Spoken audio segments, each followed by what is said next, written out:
Just hold it. Okay, cool. It's already going. Right, so in front of me, please. So I can see what's happening. No people behind my back. Okay, so as we know, there's only really 2 rules here. So there's a lot less to remember than traditional Fight Club, and you're allowed to talk about it. But the 2 rules are the only important ones. Everything else is permitted. Everything is permitted. But for the sake of what we do in here, the 2 rules are no injuries, no concussions. Okay, the reason for those being is concussions are brain damage, simple as. A little bit of learning how to take hits to the body and to the head is probably a good idea for martial arts, particularly if you're competing. In fact, if you're competing at any high level for things that are striking based, a little bit of tolerance to concussions is handy. But concussions come at a price. They're brain damage. When you get older, they give you dementia, they give you aggression issues, all sorts of other problems. So avoiding concussion is what we want to have. So we'll talk a little on how we do that. The main thing to remember in here is not so much that like we're a club or a cult,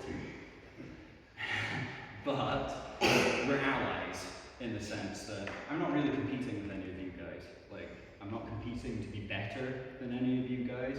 I just want to be as good as I can get. The other thing as well is because you're my allies, you know, if shit hits the fan or something goes wrong, you're the kind of people that are not thug-like that I would trust to have my back and to do things. Ditto if you guys ever needed something. With that in mind, and the fact that I'm not trying to be better than you, and I'm not trying to out-compete you, or to do better myself at your expense, I don't just beat up my sparring partners. It's not about me looking good, it's about me improving. And sometimes for me to improve, I gotta look bad. I have a blooper reel of my MMA fights to show you all the bad and wrong shit that I did, because I did a lot wrong.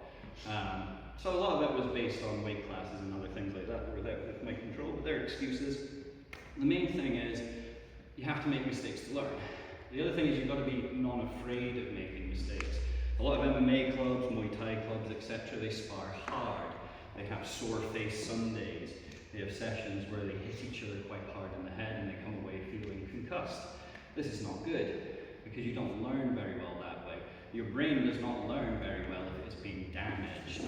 So if you want to train and be very repetitive as a fighter but be very tough, that's one way to win, but it's not the smart way to win and it's not good for your long-term health.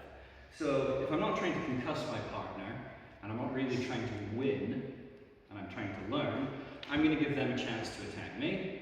And when I attack them, even if I'm much faster than them, or if I'm much better than them at outsmarting their defense or whatever, I'm not just going to smack them in the face over and over again. Even if I'm not hitting full force, if I'm just like not letting the other person touch me, or even giving them a chance to hit back, they're not learning. And I'm not really learning either, because I'm not learning what they could throw at me. Okay, in here we don't really win, you know, there's no winning per se, it's just sparring, there's just goals. Out on the street, there's very much winning. And the winning in a street situation is either avoiding the goddamn thing in the first place, because 9 times out of 10 if you end up in an altercation it costs money for some reason. The other thing is, if you do actually have to fight, you have to win at all costs. No matter what, you have to win. So you have no concern for the other person's safety.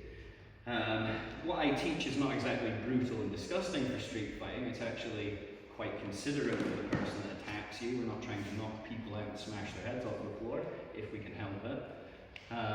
But what we do is without consideration for their safety. In here, we expect our partner to hit us in an amount that we're comfortable with, that we can take and it's not painful and it's definitely not causing concussions. If they grab us in a joint lock or they do something to us, they grab our fingers or our ears or poke us in the eye, and this is all allowed, then all we do to that is we make sure that it's not too much. If it is too much, then that's where we've got a problem. That's why, and very quickly, this is why I explained here, we have control. We build up control with our contact. It's a good idea to decide in advance when you spar, when you train and do things, how hard you want to get hit. So, put your face out and get hit. Let your partner test that they can hit you with control. Your partner should be able to hit you with the glove just enough, fast enough, so that you feel you've been hit, but so it doesn't hurt. Now initially it's annoying, and if your partner just goes and and you don't manage to do anything back to them in return, again, you're not really sparring, you're kind of winning and fighting. So these are things to consider. That's just with gloves. With bare hands, you're going to even be more careful. So we can shred, we can pull hair and stuff, but we're not ripping clumps out of each other, we're not digging nails into eyes, we're being careful. When we use weapons, and this is where it gets a lot more fun, if we're wearing boxing gloves, we can hit a bit harder than MMA gloves. Those ones, for example, these are not really sparring gloves. If you're careful with them, you can spar with just about any gloves, or no gloves. And you can even wear gauntlets and protected gloves, and they will still be effective. But you have to pull power. In street fighting, we don't punch full force with bare hands anyway, because you can damage your hands really, really badly just hitting the wrong target, even with heel palm strikes. Anyway, so with sticks and other weapons, and when we fight with shoes on, we've got to decide what level of contact we want when we hit each other with things other than the hands. So with the hands, bare fist or not, we show and tell with our partner, we figure out what they will take and what we're comfortable receiving. With feet and less rules, we can decide how hard we want to get kicked in various parts of our body, because we can kick anywhere.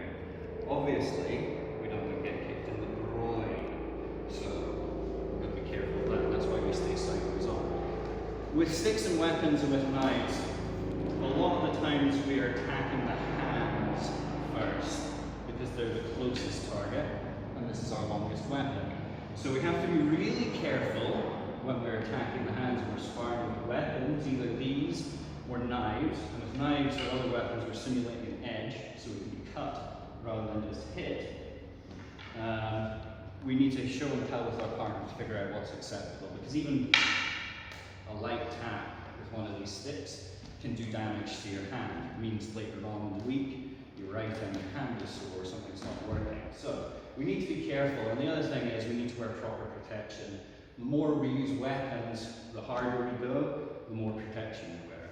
So if we're hit with sticks or knives or whatever, it's usually a good idea to wear gloves of some variety. And you can go reasonably hard if you've got a big glove, but again, we don't want to be stabbing and slashing full force. And the other thing is, if we're going to be hitting towards the head with any weapon, we need at the very least eye goggles. Okay? Stabbing the hands and stabbing the eyes are kind of like the main strategies that you can use for fencing, for stick fighting and knife fighting, and for boxing.